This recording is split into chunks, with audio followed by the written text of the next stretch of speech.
I gave my daughter a house as a wedding gift. A standalone villa in the quiet northern suburbs of Seattle. 3 bedrooms, wraparound porch, hardwood floors, and soft white walls that glowed with every shift of the sun. It wasn't just a house. It was a gesture, a symbol of hope. I wanted her marriage to begin with security, comfort, and dignity. Something beautiful, something she could build her life on. But the truth? That house became a battleground long before she ever said I do. I remember the day we finished the final renovations. Mark, my husband, had personally overseen every step, from the foundation work to the custom kitchen backsplash. We'd poured not just money, but months of planning and anticipation into that place. And when it was finally done, he could barely contain his excitement. "Come on, Linda," he said, practically pulling me by the arm. "You have to see the final touches. It's perfect." We arrived just past noon. The sky was clear, the air crisp. For once, everything felt aligned. That was until we stepped out of the car. Before I even crossed the threshold, I heard her. "Oh my God!" A high, nasal voice rang through the stillness. "Is this neighborhood a prison? Why are all the doors shut? It's like everyone here's in hiding. What kind of place is this?" I froze. Mark glanced at me, brow furrowed. Then came the next command. "Zach, go tell the neighbors to stop acting like they're in solitary confinement." "And what is that thing out front? A gate? With bars? What are we? Guarding a bank?" I didn't need to see her to know it was Donna Cooper, Zach's mother. I'd only met her twice before, and that was more than enough. Loud, opinionated, and completely void of self-awareness. I stepped into the foyer, my heels clicking softly against the new tile. That sound was immediately overshadowed by laughter coming from upstairs. A moment later, Rick Cooper's voice boomed down. "Now this is a room. Sunlight, view space. We'll take the master." I stood still, my hands clenched at my sides. That room was meant for Emma. It had a bay window facing the trees, the same kind she used to draw as a little girl when she said she wanted to live in a fairy tale house. We'd put a custom reading nook there, just for her, and now it was being claimed by people who didn't even knock before barging in. Donna's voice floated down next. "Put Luca in the second bedroom. He needs the bigger space. Emma and Zach can take the one near the kitchen. It's easier for her to get up early and cook anyway." I didn't speak. I simply looked at Mark. His jaw was locked, his eyes cold.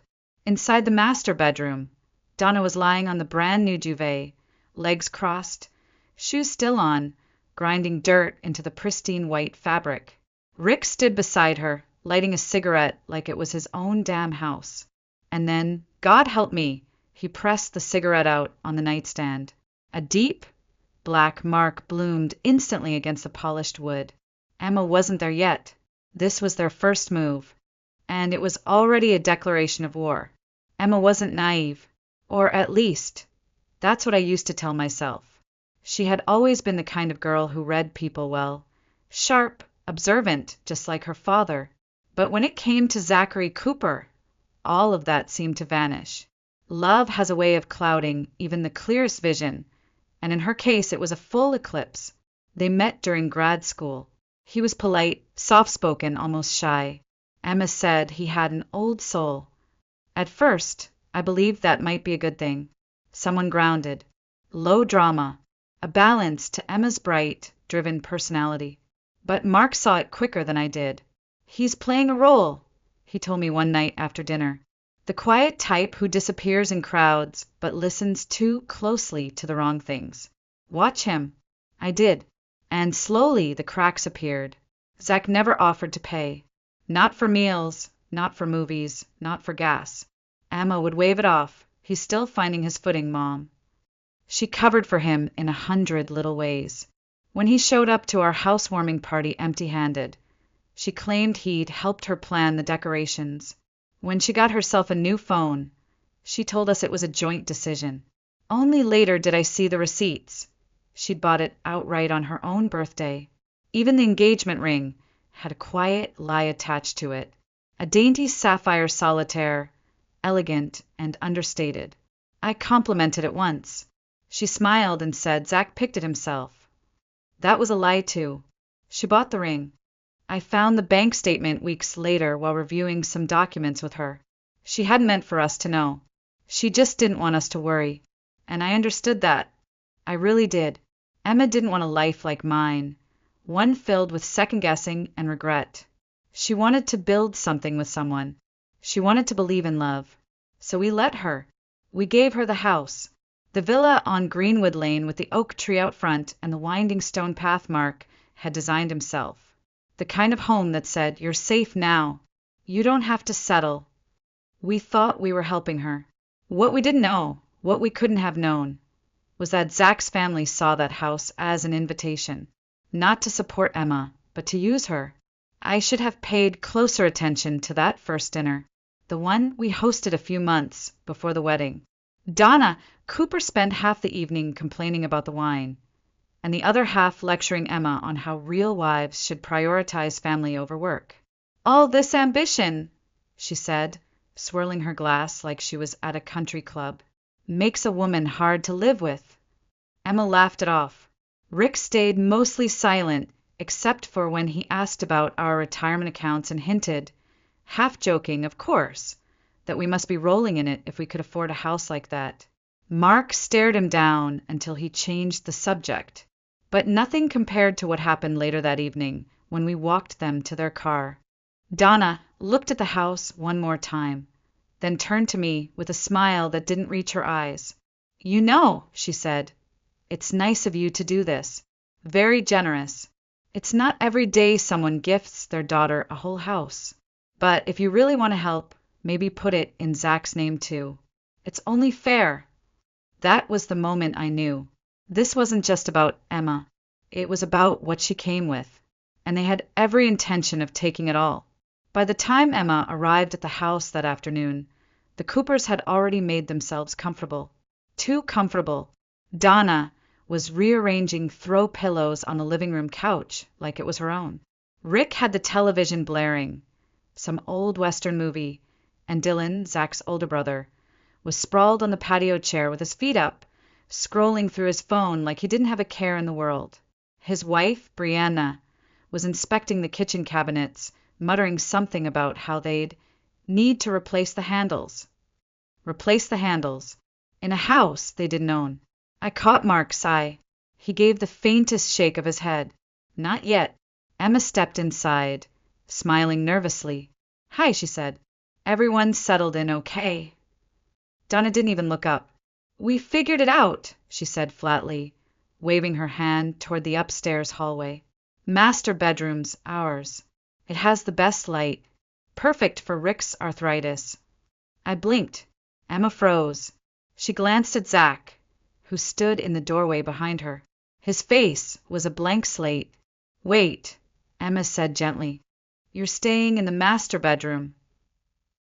Donna finally turned to look at her. "Of course. We're older. Rick needs the space. Besides, you two are young. You'll manage just fine downstairs." Rick chimed in from the couch. "And we'll need the bigger closet for our things. We didn't pack light." My nails pressed into my palm. Emma's voice stayed calm. "Actually, the room upstairs was meant for Zach and me." "Oh, sweetheart," Donna interrupted, her voice syrupy. "You've got plenty of time to enjoy the big rooms. We won't be here forever, just until Dylan and Brianna get back on their feet." That was the first time I heard it. Dylan and Brianna? Emma blinked. "Wait, what do you mean? I thought they lived in Tacoma." "Not anymore," Donna said, waving it off like a formality. "They're between leases. We figured this house is big enough. No sense in them wasting money on rent when we've got all this space sitting empty." She said it like the decision had already been made. No questions asked. No permission requested. Rick leaned forward, his voice casual.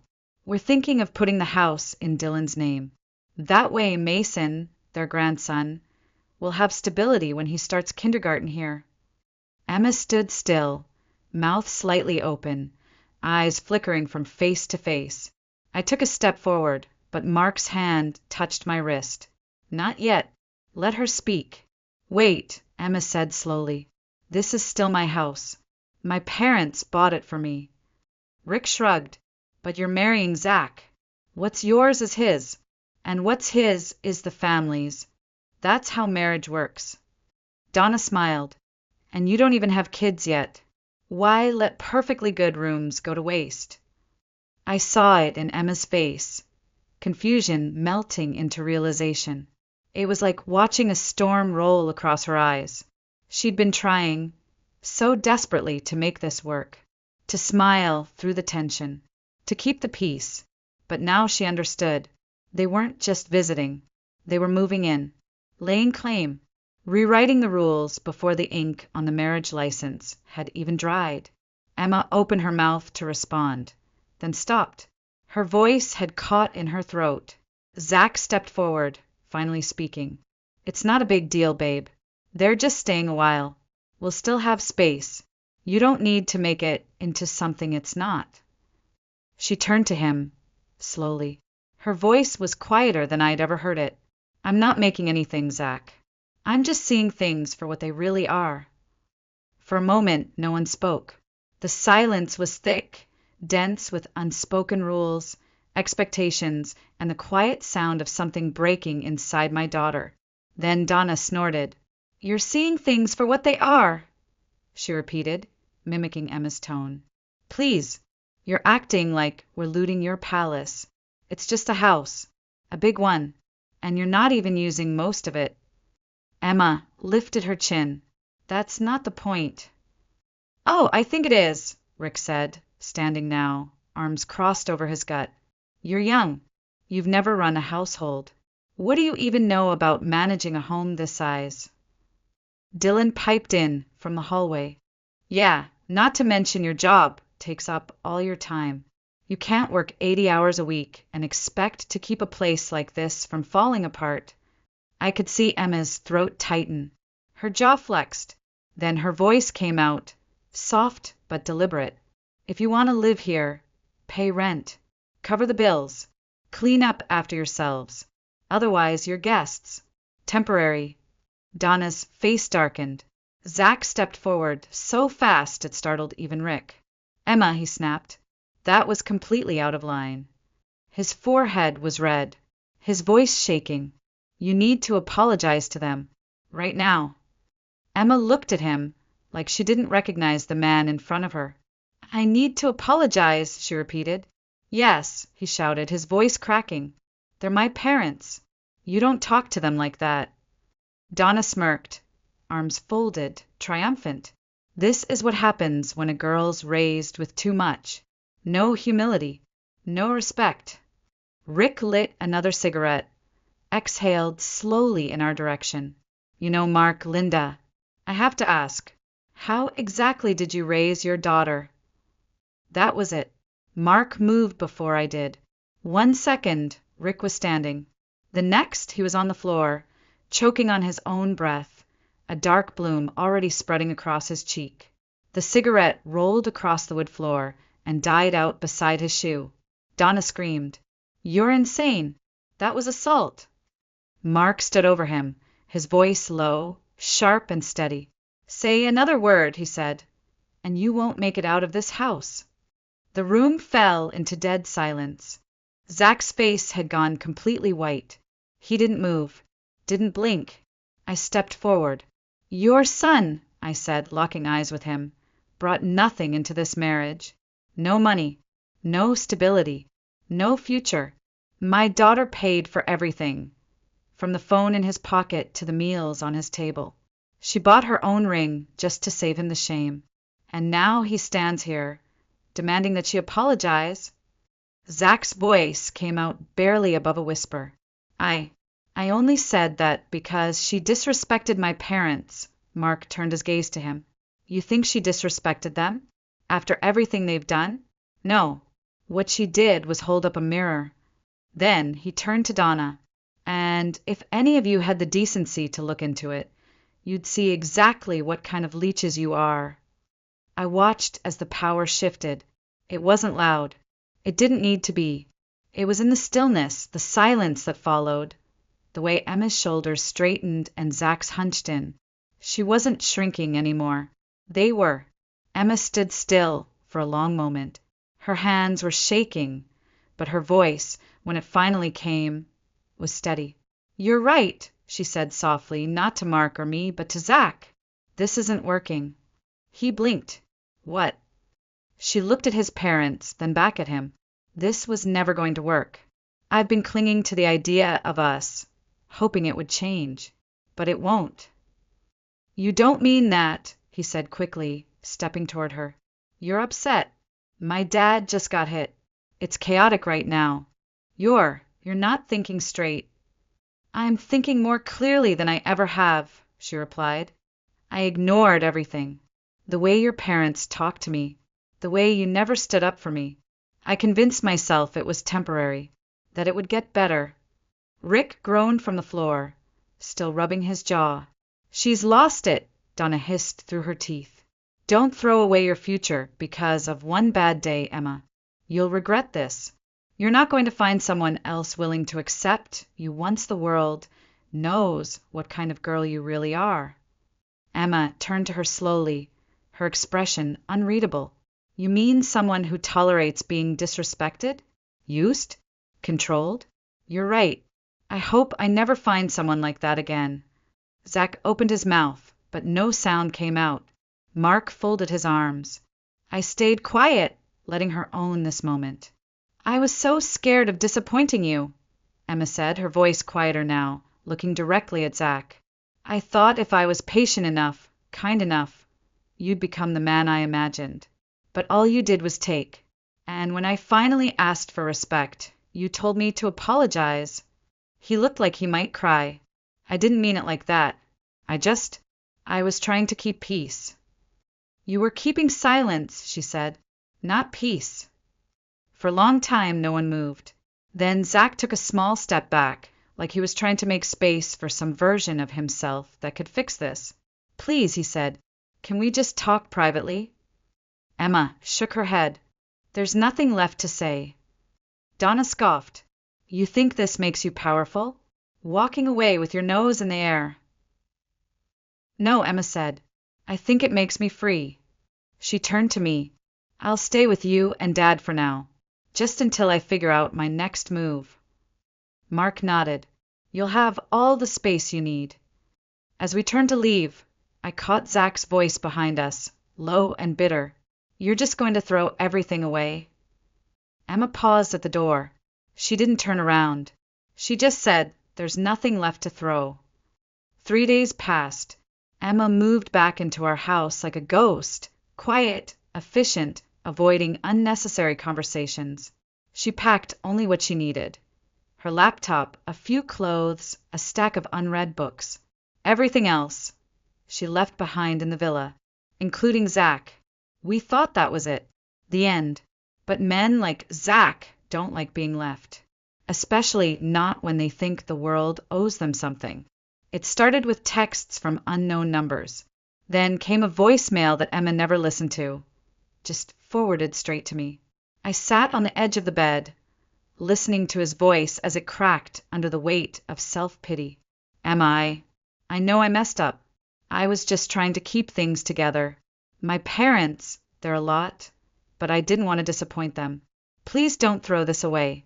I love you. We can fix this." I deleted the message without a word, but he didn't stop there. The following week, Emma came home from work, her shoulders hunched like something heavy was clinging to her. She didn't say anything, just placed her bag down on the counter, pulled out her phone and handed it to me. An email from Zach to her entire department. In it, he accused Emma of financial manipulation, said she'd used his money to pay for personal expenses, that she was living off his generosity, and now refusing to repay the debt. He attached a screenshot of a fabricated loan agreement and claimed she owed him $2,897.36. I felt my hands curl into fists. Emma stared at the floor. I already blocked him on everything. I don't know how he found my work email. Because people like him don't know how to lose, I said. That night, we printed the email, drove straight to her office, and requested a meeting with her supervisor. A man named Howard, mid-40s, polite, neutral smile. He glanced between the two of us, clearly unsure what storm had just arrived. Can you tell me what's going on? He asked. I handed him the printout. He read in silence. Then I pulled something from my bag, a checkbook. With calm, deliberate strokes, I wrote out a check for exactly $3,000, tore it cleanly from the pad, held it up so he could see the amount, and then I let it fall. The check fluttered through the air like a final verdict, landing at Zach's feet. There, I said. Every penny you claim she owes. Paid in full. Gasps echoed around the office. A few co-workers had gathered near the door, eyes wide, phones lowered, but clearly ready to record if things escalated. Donna, who had followed Zach like a loyal hound, lunged forward to snatch the check. For a second, she looked victorious, like she'd won something. But the silence that followed wasn't admiration. It was humiliation. Then someone laughed. A single, sharp burst. And like dominoes falling, the rest joined in. Wait, someone said. This whole thing is over less than $3,000. I thought she owed him like thousands, or tens of thousands. Another voice. Dude really wrote that whole novel for $2,800? Get over it. Donna's face flushed red. Zach looked like he wanted to vanish into the floor. And then Emma, my strong, steady Emma, finally lifted her chin. Are we done here? She said to Howard, voice cold but professional. He nodded. We're done. And this, he held up the email, will be reported to HR. Zach opened his mouth, tried to say something, but Emma was already walking away. And this time he didn't follow. I wish I could say Zach gave up after that the check, the humiliation, the warning from HR would have been enough. But men like Zach don't know how to walk away. They don't just lose. They try to infect whatever they can't control. It began subtly, like mold under fresh paint. Emma got an anonymous message on social media. No profile picture, no name, just a string of cruel words and a grainy photo of her laughing with coworkers, twisted out of context.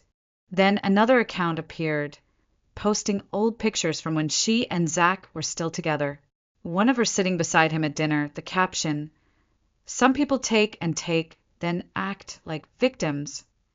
They cropped Zach out, but the message was clear.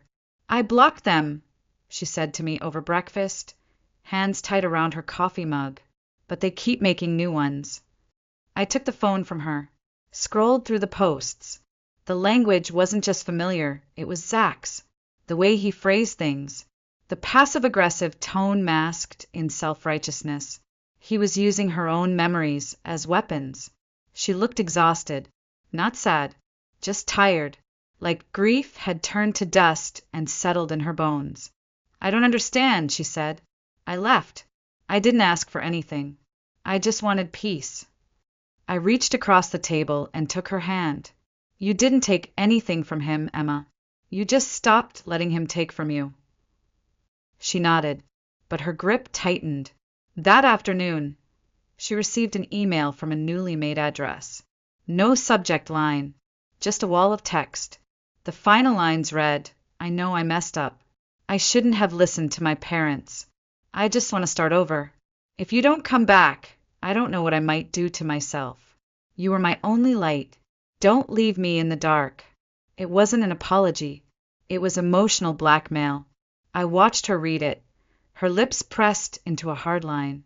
Then she whispered, This is the third one. That was enough. I stood up, grabbed my coat, and said, We're going to the courthouse. We didn't speak much during the drive. She just stared out the window, the letter still clutched in her hands like something she wasn't sure whether to burn or frame as evidence. Inside the courthouse, she was quiet, focused, answered the questions clearly, signed every line without hesitation. When they handed her the paperwork for the restraining order, her fingers trembled slightly. I didn't want it to get this far, she said as we stepped outside. You didn't make it get this far, I told her. He did. She nodded, and for the first time in days, I saw something shift in her posture. Not confidence, not yet, but resolve. That night, she sat in her room with the curtains drawn back, laptop open, and began to type. She wasn't writing a journal. She was filing a formal complaint with the police, with HR, with anyone who needed to know that Zach Cooper wasn't just a bitter ex. He was becoming a threat. And for once, she wasn't afraid of being seen as the villain in his story, because finally she understood he was never the victim, and she was never the villain. Healing doesn't come with a bang. It comes slowly, like sunlight returning after weeks of gray. Quiet, hesitant. At first, you don't even notice it's happening. But one day, you stop holding your breath. And that's how it began for Emma. She didn't talk about Zach anymore. Didn't flinch when his name came up in conversation. She simply kept moving through the motions of work, of rebuilding herself, of learning to breathe without guilt. She started arriving at the office earlier, stayed later, took on more responsibility, not to impress anyone, but to remind herself of what she was capable of. Her focus returned with an edge sharper than I'd ever seen. She was no longer trying to prove her worth to anyone. She just wanted to own it. That's when the invitation came. The Regional Business Conference in Portland, 4 days, all expenses paid. Granite & Co. wanted Emma to represent the firm. She didn't ask for it. They chose her. She almost said no. You should go, I told her that night over dinner. Not to run away, but to show up for yourself. She looked at me. What if I see someone I know? Then let them see you winning. So she went, and on the 3rd day I got a call. Not from her, but from someone named Daniel Parker. He introduced himself politely, said he met Emma during a panel discussion on leadership, that they'd exchanged business cards, that she had impressed him. She mentioned you raised her, he said. I just wanted to say you did a damn good job. I didn't know what to say to that, so I just smiled into the phone. Thank you. When Emma came home, she didn't gush. She didn't tell me she met someone. She just placed a small envelope on the kitchen counter and went upstairs. Inside was a note. Emma, thank you for the clarity, the fire, and the quiet confidence you brought to that room. I learned more from your presentation than I have from most books. Enclosed is one I think you might enjoy. No pressure, just respect. And below it, a hardcover on leadership and strategy. She didn't say anything for 3 days. Then one morning, as we were both standing by the kitchen window, coffee in hand, I asked, So, Daniel? She shrugged. He listens. That's all. But it was enough. Weeks passed. They met again. This time not at a conference, but over dinner. A quiet restaurant. No grand gestures. Just real conversation. Emma told him everything. About Zach, the Coopers, the restraining order. And he didn't flinch. He didn't judge. He just listened. And a few nights later, he invited her home to meet his parents, Edward and Grace Parker. Gracious, intelligent, kind. They didn't interrogate her, didn't ask how much money she made, or whether she could cook. They simply asked how she liked her coffee. That night, Grace made a lemon tart from scratch, and as she served it, she smiled and said, This is the first time Ethan has brought someone home. We wanted to make it special. Emma blinked. Ethan. Daniel laughed. Full name. You'll get used to it. Later that evening, as she told me the story, there was a softness in her voice I hadn't heard in months. She wasn't falling fast. She wasn't desperate to be loved. She was letting herself be seen. For who she was, not what she could give. It happened outside the conference center parking lot, just after sunset. Emma had just said goodbye to Daniel and his parents. She was walking to her car, heels clicking softly on the pavement, her blazer slung over one shoulder. Her face was calm, unreadable, until a shadow stepped out from behind the concrete pillar. Zach. She stopped in her tracks. Her fingers tightened instinctively around her car keys. He looked thinner than before. Pale. tired, but his eyes hadn't changed. Still sharp, still bitter. You were planning this all along, weren't you? He said, his voice low, accusatory. Already with him while you were still with me. Emma stared at him like he was a stranger. No, Zach, that's what you would have done. Not me. He took a step closer. He's not better than me. She didn't move. Yes, he is. His jaw clenched. You can't just walk away like this. After everything, I already did, she said. He laughed, a bitter sound that cracked in his throat. You think you're untouchable now? Because some other guy likes you. Emma's voice turned to steel. No, because I survived you. He stepped forward again. Too fast, too close. You're not finished with me, Emma. You can't be. I'm still here. A new voice cut through the tension like a knife. Step away from her. Daniel. He had been watching from across the parking lot, waiting by his car. Now he stood beside Emma, calm, composed, but not passive. His gaze was locked on Zach, his presence firm and unshakable. Zach's eyes darted between them. For a second, he looked like he might lunge, like his ego might finally push him over the edge. Emma raised her phone. I have a restraining order, Zach. If you don't leave now, I'll call the police. He froze. His hands twitched. His lips parted, like he wanted to say something else, but there was nothing left. The weight of it hit him all at once. Emma wasn't angry anymore. She wasn't hurt. She was simply done. And that terrified him more than anything. He looked at Daniel one last time, then back at her. There was a flicker of something behind his eyes. Regret, maybe. Or maybe just the bitter realization that she had finally become someone he couldn't reach. Then he turned around and walked away. No parting words. No drama. Just silence. As they watched him disappear into the shadows, Daniel exhaled slowly. Are you okay? Emma nodded, not looking away. I am now. They walked to her car. Steps slow, measured. No need to rush. The storm had passed. And Zach Cooper, he was left standing in a different world. A colder one. A smaller one. Where no one owed him anything anymore. Where no one looked back. It happened outside the conference center parking lot, just after sunset. Emma had just said goodbye to Daniel and his parents. She was walking to her car, heels clicking softly on the pavement, her blazer slung over one shoulder. Her face was calm, unreadable, until a shadow stepped out from behind the concrete pillar. Zach. She stopped in her tracks. Her fingers tightened instinctively around her car keys. He looked thinner than before. Pale. Tired. But his eyes hadn't changed. Still sharp. Still bitter. You were planning this all along, weren't you? He said, his voice low, accusatory. Already with him while you were still with me. Emma stared at him like he was a stranger. No, Zach. That's what you would have done. Not me. He took a step closer. He's not better than me. She didn't move. Yes, he is. His jaw clenched. You can't just walk away like this. After everything, I already did, she said. He laughed, a bitter sound that cracked in his throat. You think you're untouchable now? Because some other guy likes you. Emma's voice turned to steel. No, because I survived you. He stepped forward again. Too fast, too close. You're not finished with me, Emma. You can't be. I'm still here. A new voice cut through the tension like a knife. Step away from her. Daniel.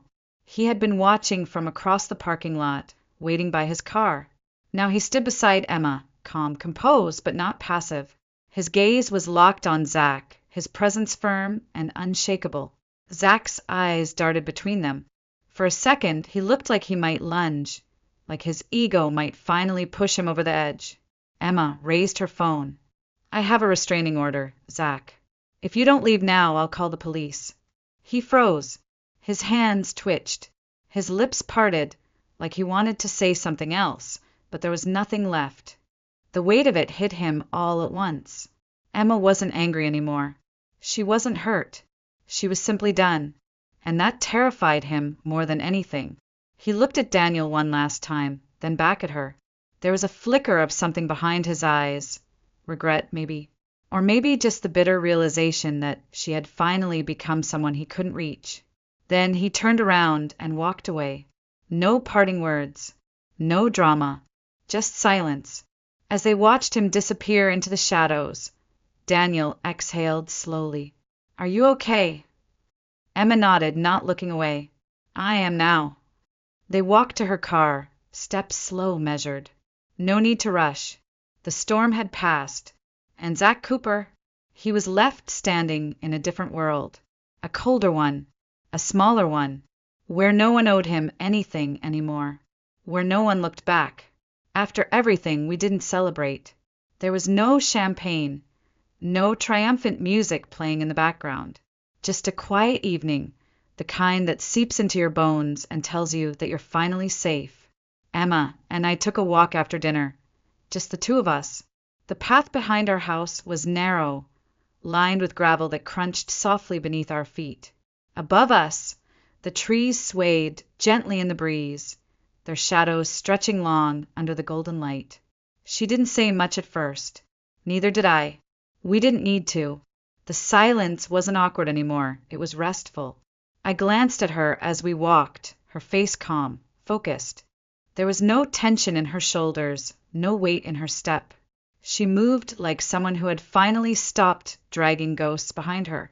"I think it's different for everyone," I said, breaking the silence, "but for me, it's peace." She raised an eyebrow. "Not happiness." I shook my head. "Happiness is tricky. Sometimes it's just someone else's expectations, or a moment that passes before you can hold on to it. But peace, that's something you build for yourself, slowly, intentionally, brick by brick, and when you finally have it, you don't trade it for anything." She was quiet for a long moment, letting the words settle. Then she said softly, "I used to think love could overcome everything." I looked at her. "When I first met Zach," she continued, "he was quiet, reserved, he carried himself like someone older, someone in control. I thought that was depth. I mistook his frugality for discipline, his silence for strength. Even when my friends warned me, I told myself they didn't understand him, that I did." She paused, her voice steady, not bitter. "The first time he took me to dinner, it was a fast food chain. He ordered the cheapest meal and told me not to go overboard. I thought it was cute, thoughtful, practical. But that was just the beginning." I didn't interrupt. She needed this. "The first time I visited his home, Donna barely looked at me before asking if I could cook, then added, 'City girls don't belong in kitchens,' and I laughed, thinking she was joking. I offered to learn. She didn't smile. She just nodded like she was checking off a box. She took a breath, not deep, just enough. I kept giving. My patience, my time, my savings, my voice. I quieted myself to keep the peace, to be easy, to not make waves. And in the end, I was drowning. I reached over and took her hand. "But you came up for air." She nodded, eyes soft. "I did, and I'll never go back." We walked a little further, the path curving gently toward the water. The lake shimmered in the fading light, still and wide. I looked at my daughter, this woman beside me, and I didn't see the girl who once cried herself to sleep over a man who couldn't love her properly. I saw someone reborn in silence, in resolve, in knowing she didn't have to settle for pain disguised as loyalty. She wasn't angry anymore. She wasn't hurt. She was simply done. And from where I stood, that was more powerful than any revenge. Because peace, real peace, isn't loud, it isn't public, it doesn't need applause. It just is. It started with a phone call at 2:17 a.m. I'd been asleep in that half-conscious way you fall into when you're waiting for something to happen. Though I hadn't known what I was waiting for until the screen lit up. No name, just a number I didn't recognize. My thumb hovered for a second, then tapped. Silence. And then a woman's voice, low and fast, barely more than a breath. "She's still alive." Click. No explanation. No second ring. Just the echo of those words pressing against the dark walls of my room. settling into the space like a warning or a promise. I sat there for minutes after, staring at the phone. I didn't call back. I didn't sleep. The morning came too brightly for what followed. April sunlight filtered through the curtains like it didn't know what day it was. My birthday, 18. I didn't expect celebration. Not in this house. But what I didn't expect was the smell of something sweet drifting up from the kitchen. Vanilla. Cake. My mother never baked. Not even on holidays.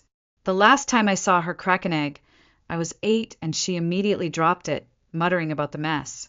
So when I walked down and saw her at the counter with frosting on her sleeve, I paused. She didn't look up. She didn't say happy birthday. Just kept her hands busy, like this wasn't happening, like I wasn't there. I sat at the table. My father walked in 5 minutes later, still in his undershirt, holding a manila envelope. His eyes didn't meet mine. Sit down, he said. I was already sitting. He placed the envelope on the table, but didn't open it. My mother finally turned, wiped her hands on a towel, and sat too across from me. Her mouth was tight. Her eyes focused on the wall behind me. The silence stretched. Then it came. You were adopted, she said flatly. No pause. No preamble. No emotion. My heartbeat slowed, like time itself had fractured. The words didn't feel real. What? My father nodded, not even blinking. We took you in when you were 2. Your biological mother couldn't care for you. We did what we could. What they could. Like I was a burden. A charity project. I didn't say anything. My brain scrambled for meaning, for context. But it didn't stop there.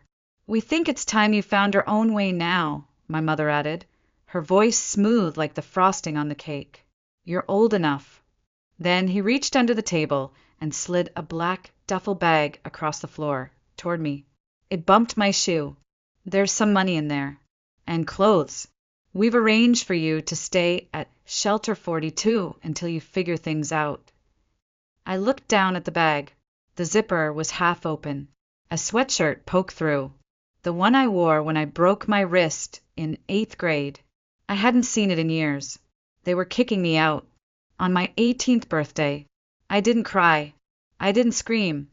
I just stood up slowly, picked up the bag, and said, "Thank you."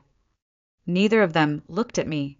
Neither of them noticed the way my fingers gripped the strap too tightly, the white line of pressure building under my knuckles. They didn't see the flicker in my eyes, sharp and steady, because what they didn't know, what they couldn't have imagined, was that 3 weeks ago I found something. It had been buried in the hallway cabinet behind a stack of tax folders. A yellowed envelope addressed to a DR, Evelyn Cross. Inside was a birth certificate, mine. Her name listed under mother. No father, no adoption record. Just 2 names, hers and mine, and a date. I'd already started digging. Library archives, online forums, old newspaper databases. The woman listed as my mother hadn't been unfit. She had been silenced. And now, as I stepped out into the spring morning with a duffel bag full of lies and a head full of fire, I didn't feel abandoned. I felt something else. Ready. Shelter 42 smelled like bleach and old metal. The kind of place you ended up when every other door had closed. The bed was thin, the walls yellowing under fluorescent light, and the woman at the desk didn't ask for my last name. Just took the money, handed me a key, and pointed down a hallway that echoed every footstep. I didn't unpack. I didn't even take off my shoes. I sat on the edge of the mattress with the envelope in my lap and stared at the name typed across the certificate inside. DR. Evelyn Cross.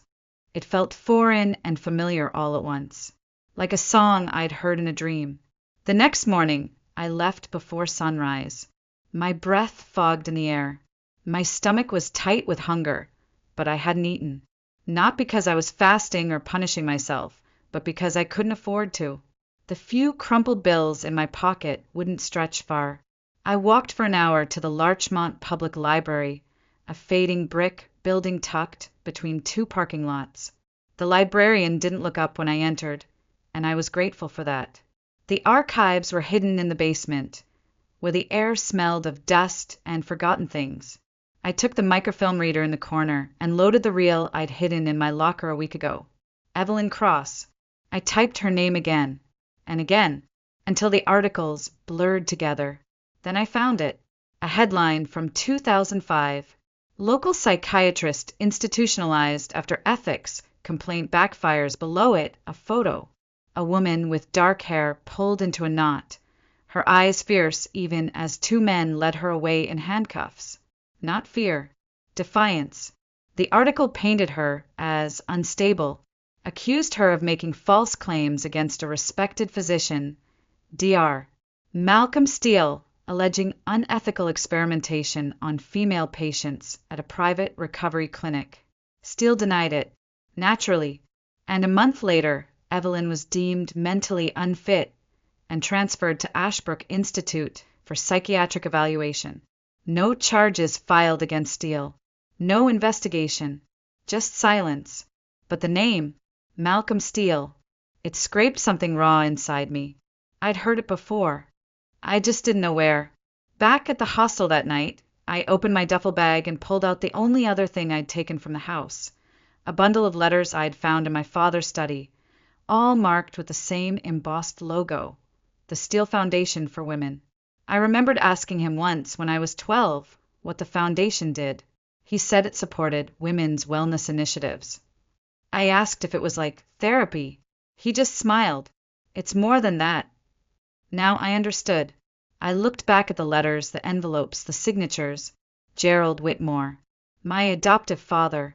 His name was on donation receipts, board memos.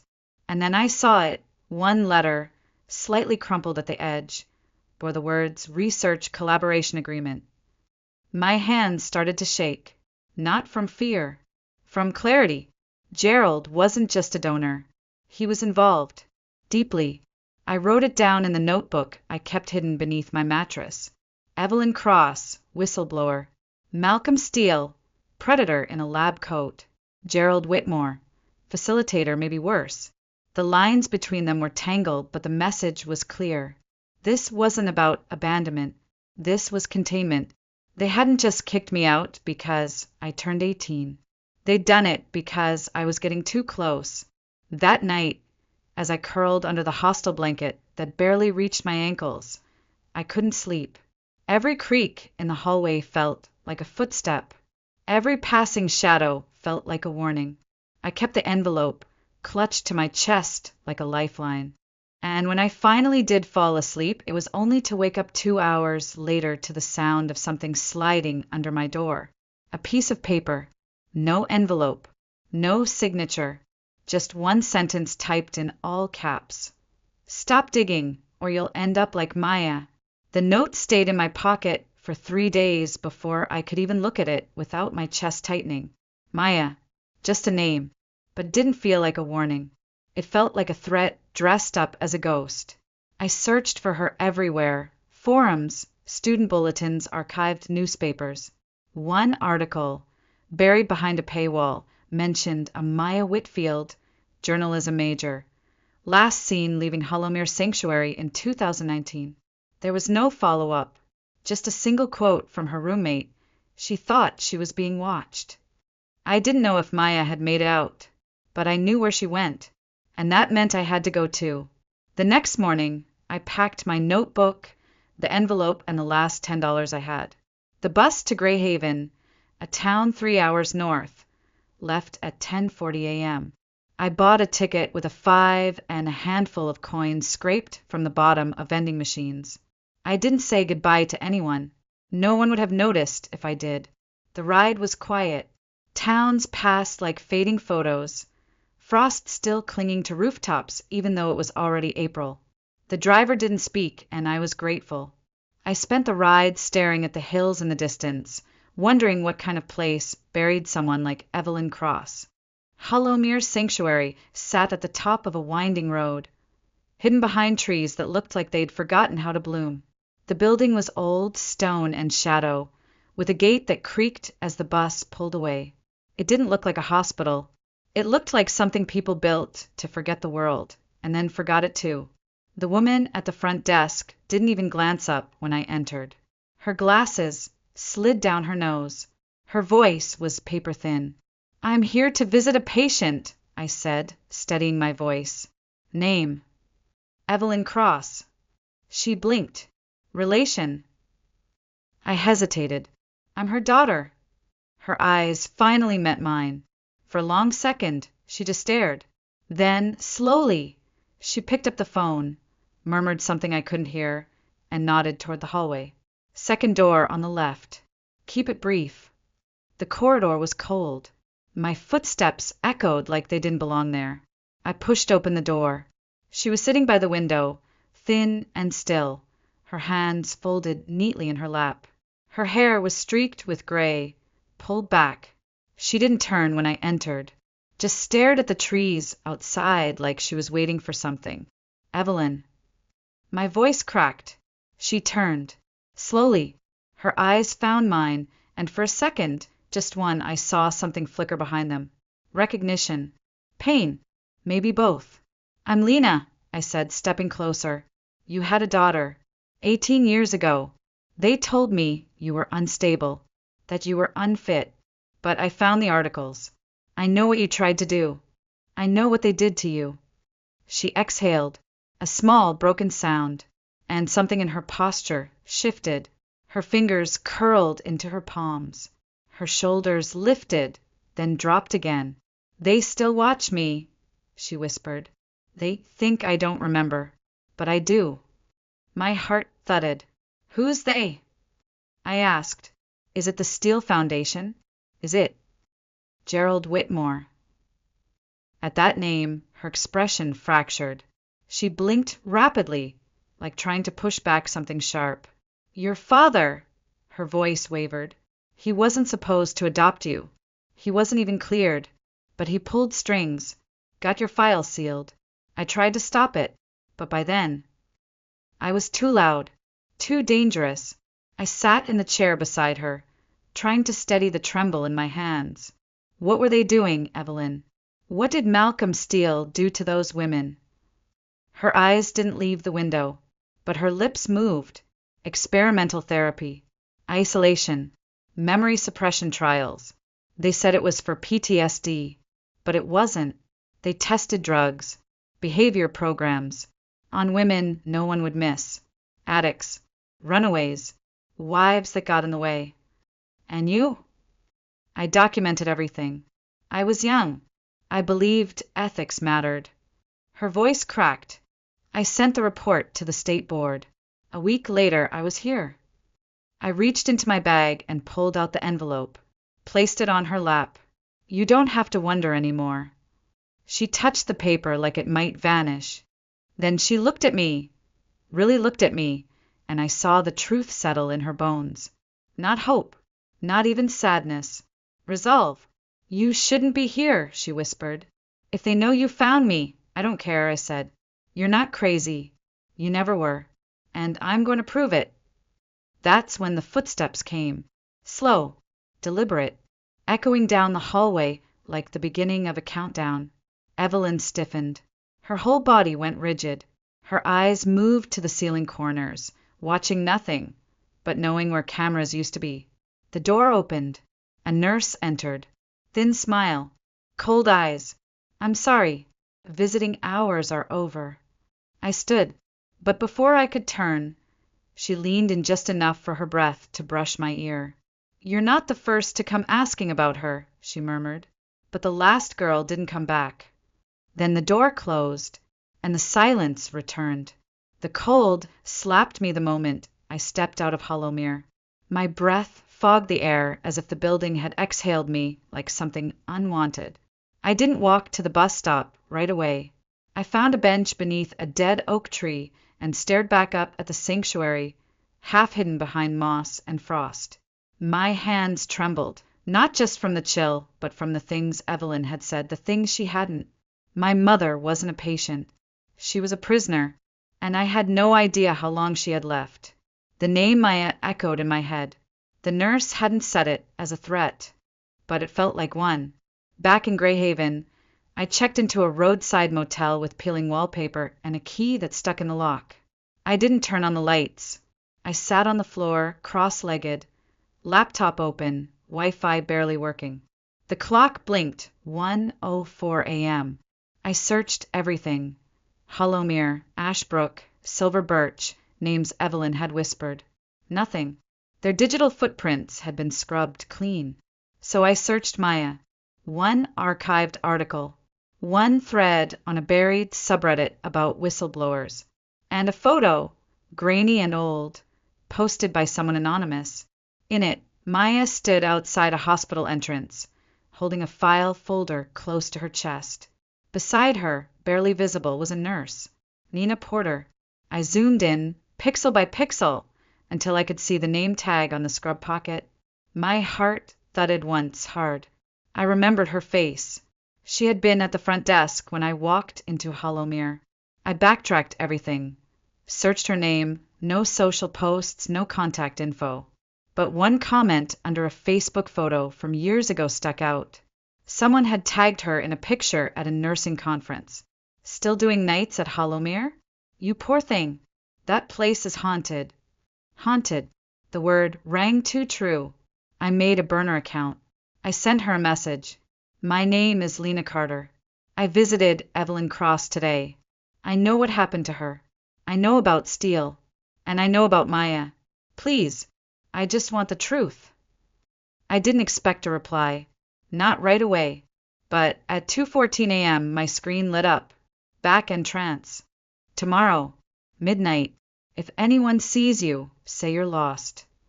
That next day stretched forever. I didn't leave the motel.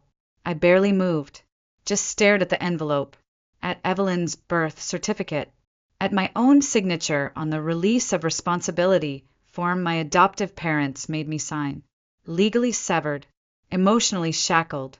At 11:47 p.m., I left the motel and walked the 3 miles back to Hollowmere. The wind cut through my coat like knives. The grounds were darker now, moonlight swallowed by heavy clouds. I followed the gravel path around the building, past broken windows and rusted pipes. The maintenance door creaked open before I could knock. Nina stood inside, still in scrubs. Her face was pale, drawn, older than I remembered from the lobby. You came, she said. I had to. She nodded, motioned me in, and locked the door behind us. We moved fast, through a narrow hallway that smelled like bleach and mold. The walls pulsed with flickering light. She led me through an old break room, then into a filing room with locked cabinets, the kind that looked like they hadn't been touched since the 90s. I shouldn't be doing this, she whispered, unlocking the third drawer with a brass key. But I saw what they did. To Evelyn. To the others. And when Maya showed up, I thought maybe someone would finally listen. She pulled out a manila folder and handed it to me. Maya Whitfield, she said softly. She was smart. Asked questions no one else dared to. She had documents. Court filings. Medical logs. She came back a second time. Then her dorm was broken into. Laptop wiped. She told her roommate she felt followed. 2 days later, gone. My throat tightened. You don't think she ran? No, Nina said. She was scared, but she wasn't a coward. I opened the folder. Inside were copies of Evelyn's treatment notes. Pages and pages stamped in red, paranoid. Unfit, delusional. But the notes didn't sound like madness. They sounded like someone who was documenting facts. Then a final page. Handwritten, dated the day before her arrest. Unauthorized drug trials. Memory alteration through chemical suppression. Administered under directive of Dr. Malcolm Steele. I looked up. Why hasn't this come out? Nina shook her head. The Steele Foundation funds hospitals, clinics, even election campaigns. If you try to go through the system, you disappear. I'm not going to the system, I said, folding the page and slipping it into my jacket. I'm going to burn it down from the outside. She stared at me for a long second. then reached into her bag and handed me a small USB drive. Internal memos, scan logs, copies of Evelyn's original report. If you're serious, you'll need this. I am. Then don't come back here. I stepped out into the night, the door closing behind me like the final note of a symphony only I had heard. I wasn't just a girl looking for answers anymore. I was the threat they never saw coming. I didn't go back to the motel. I couldn't risk it. I didn't go anywhere with my name on it. Instead, I found a booth in a 24-hour diner 2 towns away and ordered a coffee I couldn't afford. The cup sat untouched, steam curling like smoke from a fuse. In my palm, the USB felt heavier than it should, like it was humming with the weight of every woman they tried to erase. I had no laptop, just my phone. I couldn't risk plugging the drive into anything traceable. So by noon the next day, I paid cash for a dented second-hand Chromebook and took it to the back corner of the public library, behind a shelf of forgotten travel guides. I waited until no one was watching. Then I opened the drive. It loaded slowly, like even the files themselves were hesitant to be seen. Folders popped into place, one after another. Patient logs, experimental reports, foundation memos, EV private files. My throat went dry. The patient logs were brutal, coded references to sedation trials, compliance sessions, and containment recommendations. No names, just numbers, but the patterns were unmistakable. Behavioral manipulation disguised as therapy, memory suppression labeled as treatment, and all of it happening under the steel foundation for women. Then came the memos. One line chilled me. Patient EV remains a reputational threat. Recommend continued confinement. Monitor for media breach. Next to it, signed E. Whitmore. My hands shook. Gerald hadn't just facilitated this. He'd signed off on silencing my mother. And then there was a folder marked video archives. Dozens of untitled clips. I clicked one dated 2005. A woman strapped to a chair, her eyes glassy. Evelyn. Her voice slurred. Off-screen, a man asked, "Do you believe we're here to help you?"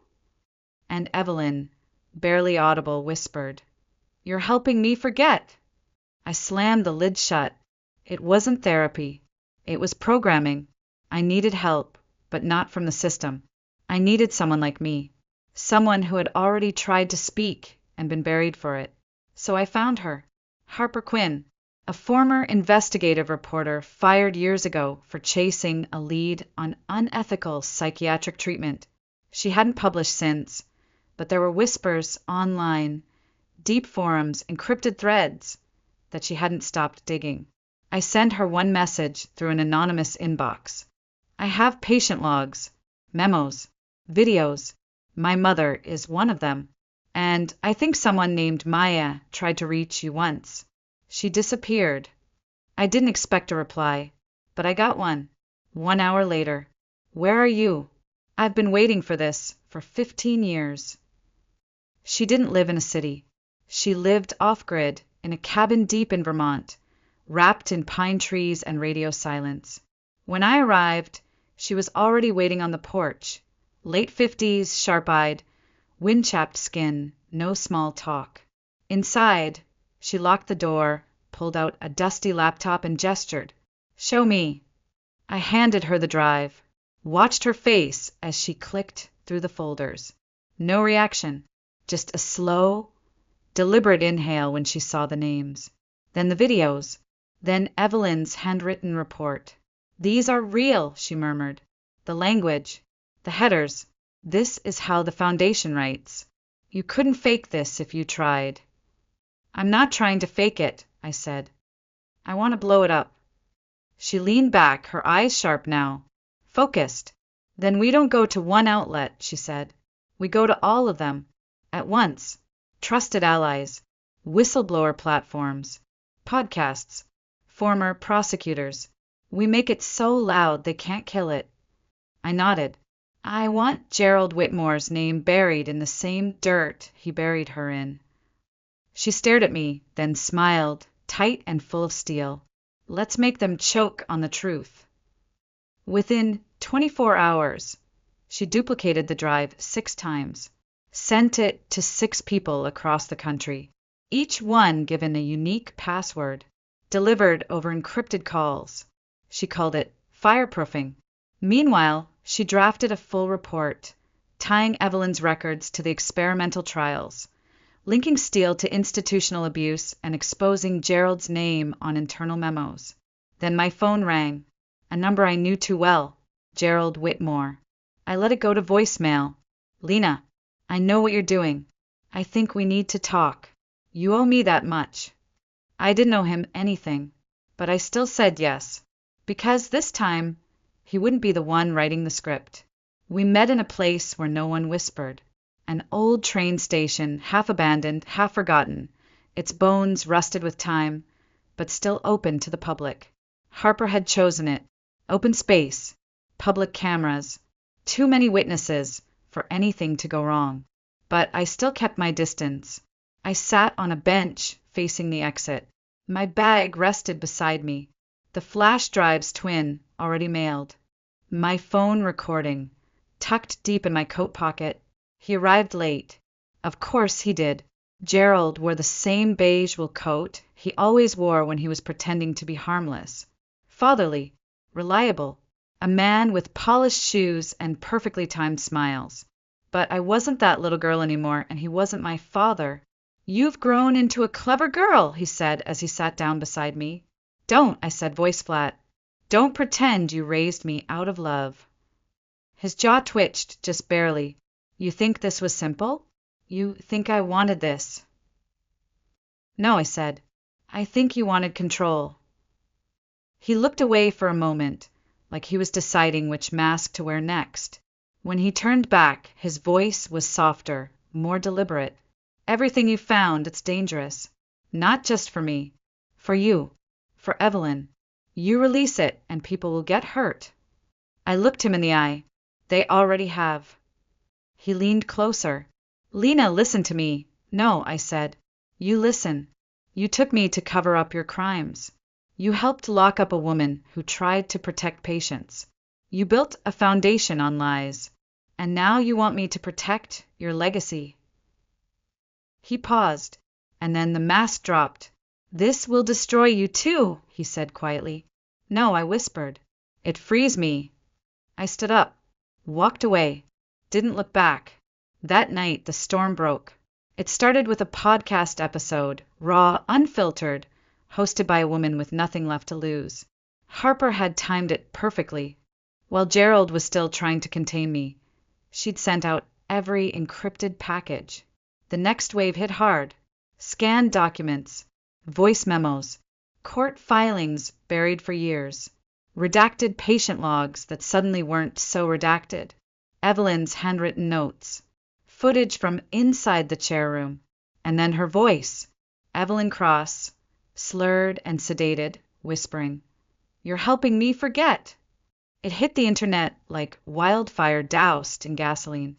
By the end of the week, Hollowmere, Ashbrook, and the Steele Foundation were all trending. Whistleblowers began to surface. Former staff, former patients' families, anonymous letters from other institutions. 10 days after the leak, the state attorney general announced a formal investigation. Subpoenas were issued. Evelyn's case was reopened. Gerald Whitmore's name appeared alongside Malcolm Steele and 3 other executives in a class action lawsuit. I didn't expect the world to care, but it did. And while it burned, I went back for her. Harper made the call. By dusk, we were on the road, heading toward Hollowmere again, but not as victims this time. They didn't fight us at the gate. The staff had thinned. Some had already quit. The ones who stayed barely made eye contact. Nurse Nina met us at the back entrance. "She's been sedated, but still lucid," she said, handing me a clipboard. "If you're going to do this, do it now." I nodded. I found Evelyn in the same chair, by the same window. But something was different now. Her body sagged. Her eyes were dull. But when she heard my footsteps, she stirred. "Mom," I whispered, kneeling down. Her fingers twitched. She turned slowly. You found me, she said, voice brittle. I always would. She smiled, just enough to crack the corner of her mouth. We walked out together. No alarms. No men in white coats. Just dusk light, cold wind, and a silence that didn't feel heavy anymore. The next weeks were a blur. Legal protection, medical care, trauma therapy, Evelyn's reintroduction into a world that had tried to erase her. The trial was delayed but not dismissed. Gerald never called again. He was indicted 3 months later. But even that wasn't the end. 6 months after the leak, a woman walked into a community clinic in a small town in Oregon. She used a fake name. Her eyes were tired, her posture guarded. But the nurse on duty recognized her from a podcast episode that had gone viral weeks earlier. She didn't say anything, just handed her a folded newspaper clipping. The headline read, "Whistleblower resurfaces. Evelyn Cross found alive after 18 years." The woman froze, then whispered, "She made it." That night I got a message. "It's her," Harper said. "Maya Whitfield. Alive." I flew out the next morning. The town was quiet, almost painfully normal. Maya met me in the back corner of a diner that smelled like burnt toast and strong coffee. She wore a baseball cap, no makeup, sleeves pulled over her hands. But her eyes were the same as in that old grainy photo, sharp and searching. We didn't hug. We didn't cry. We just sat there for a while. Two women who should have been erased but weren't. "They tried to make me disappear," she said. "I let them. I thought, if I stayed dead, maybe they'd stop hurting the others." "They didn't," I said. "But you were the first. You made it possible for me to find her." She looked down at her coffee, then back at me.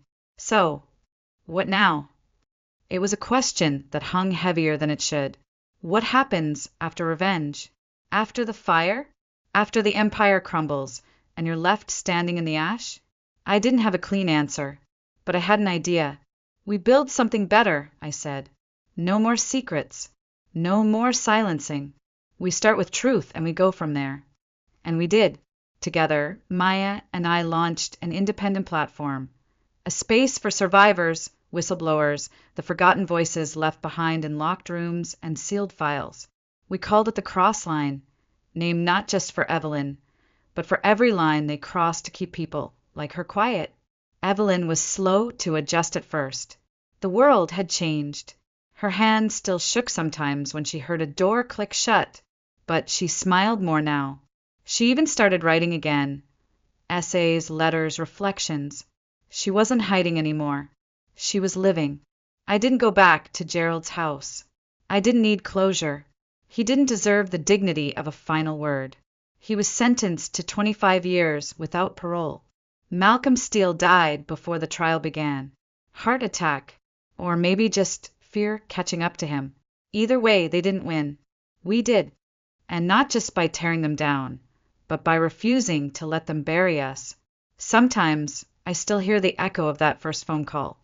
"She's still alive." Back then, it sounded like a warning. Now it sounds like a vow, because I am too.